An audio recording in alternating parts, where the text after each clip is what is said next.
I want to talk about Trump's foreign policy win? So last Sunday, Colombian President Gustavo Petro suspended permission for U.S. deportation flights to land in Colombia. Trump's response included several retaliatory measures, including the suspension of visa processing at the U.S. Embassy in Colombia, visa sanctions on Colombia government officials and their families, and a 25% tariff on Colombian goods that would go up to 50% the next week if the Colombian president didn't reverse course. That evening, the Colombian foreign minister not only agreed to accept deportation flights, on Monday, Colombia sent one of its own planes to transport Colombians awaiting deportations. Trump couldn't have paid someone to look more effective than he did in his first week in office, Steve. So I will start with you. Is this proof of Trump's foreign policy working? The idea that you can't guess what he's going to do. And David, I'm just going to preview where I'm going for you, because I want Steve to talk about sort of the micro politics of this. And then I want you to talk about the great man theory of history making a roaring comeback when it comes to Donald Trump. So I don't think this is evidence. I don't think you can sort of draw a straight line out and say Trump seemed to prevail in this instance, and therefore this approach to the world is going to work forever thus. I think this was a unique moment with unique circumstances. We had a terrific explainer on the Dispatch website, Gil Guerra, who explained sort of all of the different moments of this exchange and the dynamics back and forth. And part of it, of course, as is almost always the case in a situation like this, was driven by internal Colombian politics. So the president is in trouble. He's facing sort of an internal revolt or internal dissatisfaction. He thought he needed to sort of take a stand to distract from the problems at home and to appear strong. So he does this thing. And Trump just comes and knocks him over, basically. Says, nope, that's not going to work. You can't be strong. I am going to roll you here, and this is what I'm going to do. It's one of those NFL moments when the running back or whatever thinks maybe he can take out that defensive lineman and just like the defensive lineman doesn't even notice really, and the running back just falls over.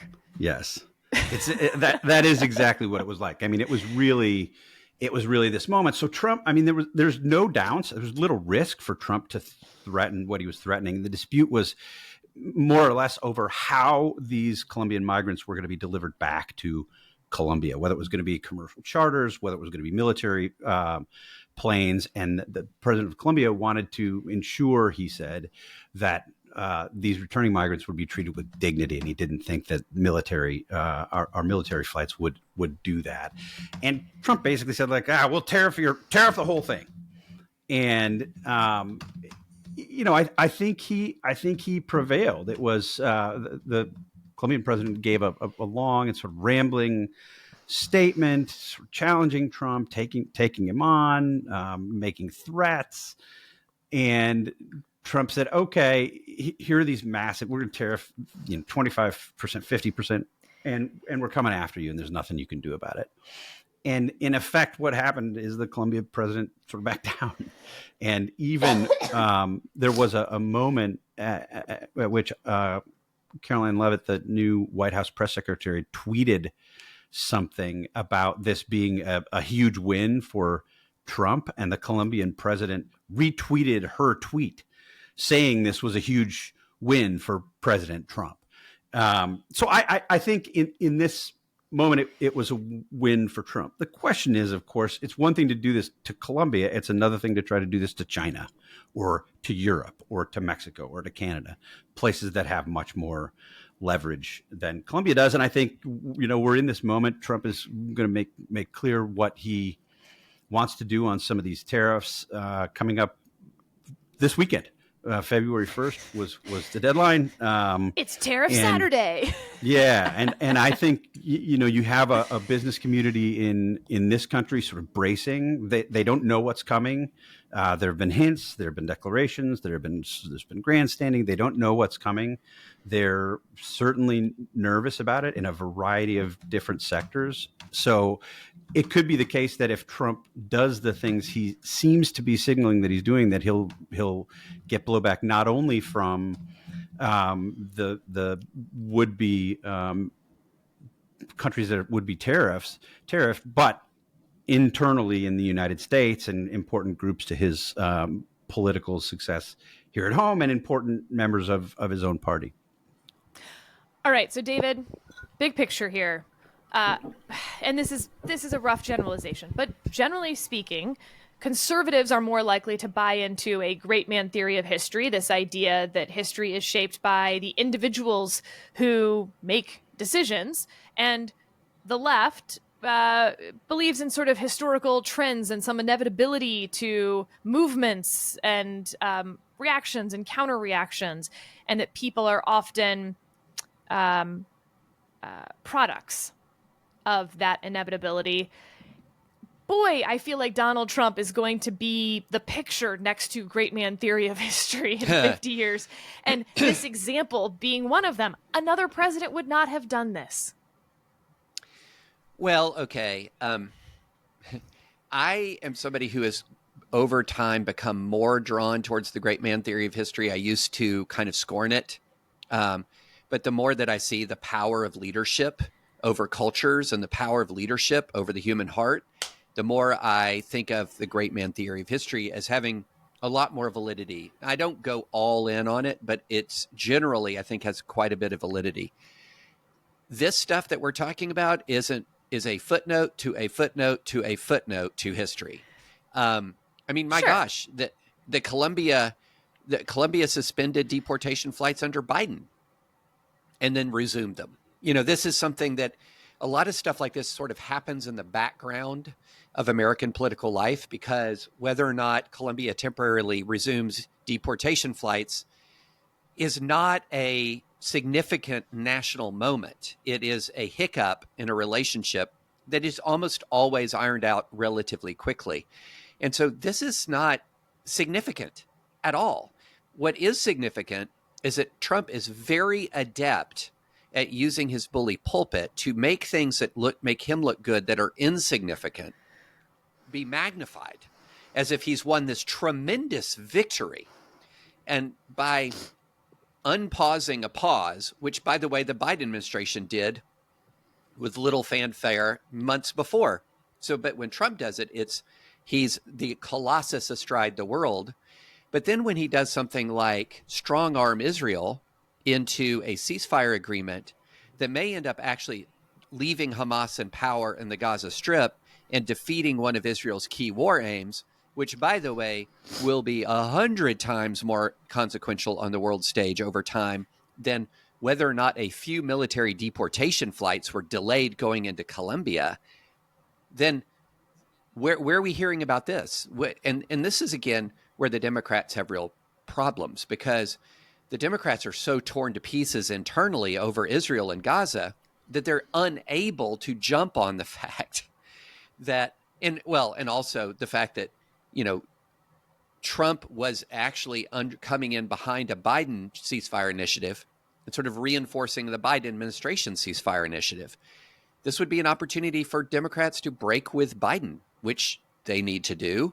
This would be an opportunity to highlight Trump's weakness, which they need to do.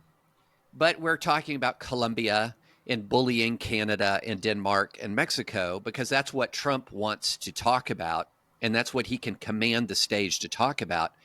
But from a geopolitical standpoint, this idea that the most powerful country in the world can bully its close neighbors is about the oldest story in the Western Hemisphere that you can imagine. Like, has no one heard of the Monroe Doctrine?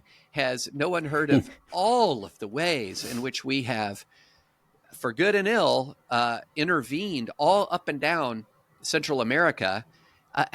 This is a very, very old story that, because we have a historical memory that is measured in nanoseconds and are sort of captivated by paying attention to everything Trump says, we've taken something that's a hiccup and a footnote and turned it into some giant geopolitical win, which is absurd in my view.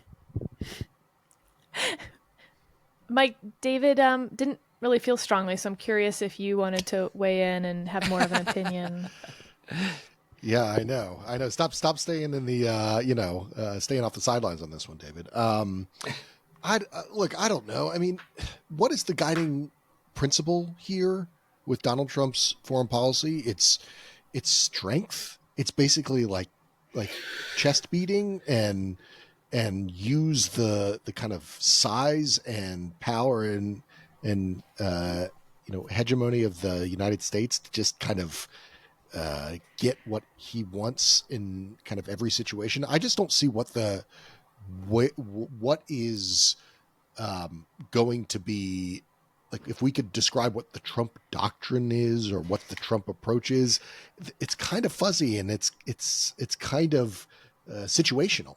So I find myself unimpressed. I also find myself unimpressed by beating our chests about Colombia. I mean, it just seems like small ball here. What are we talking about? Also, it just I keep hearing that the great value or the great strength of Donald Trump foreign policy is people don't know what he's going to do next. Look, this makes me a bad would make me a bad conservative in our current times.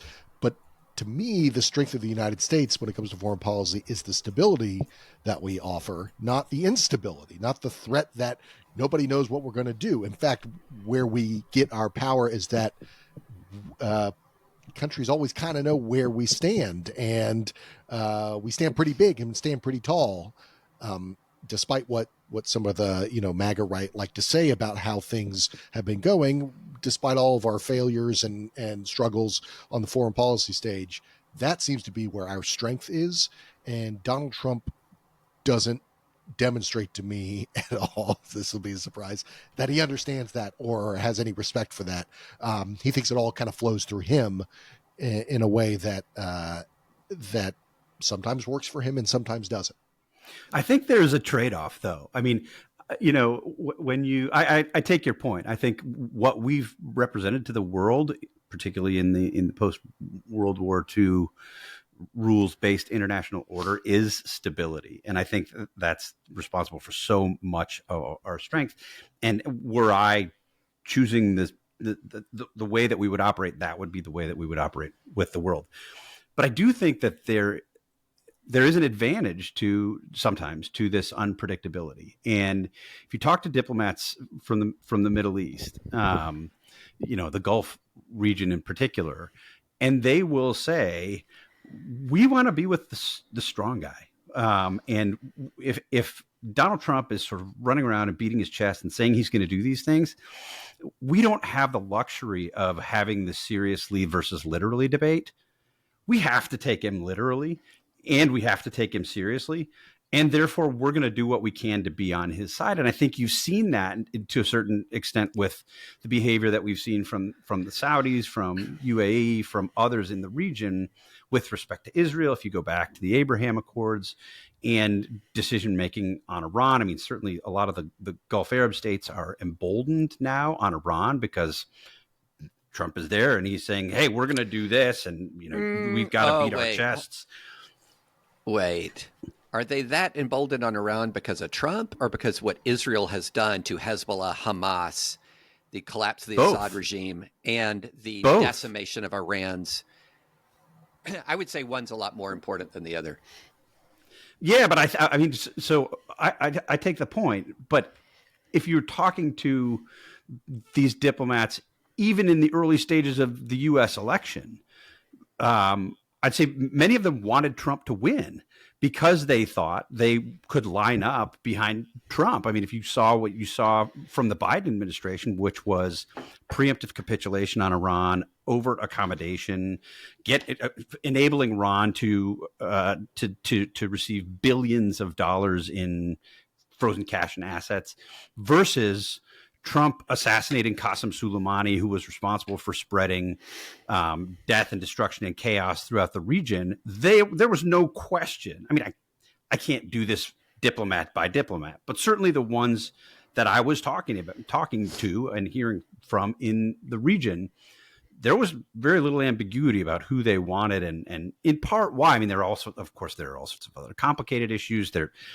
I think they thought that the economics would be better. Maybe some of them thought that they could create personal incentives for Donald Trump to make decisions that they wanted to make. I do not want to be guilty of sort of monocausal fallacy here, but I think that there is some upside to the unpredictability thesis that we're discussing. And while it's not the way that I would run things, it's also not the case that there aren't benefits from it.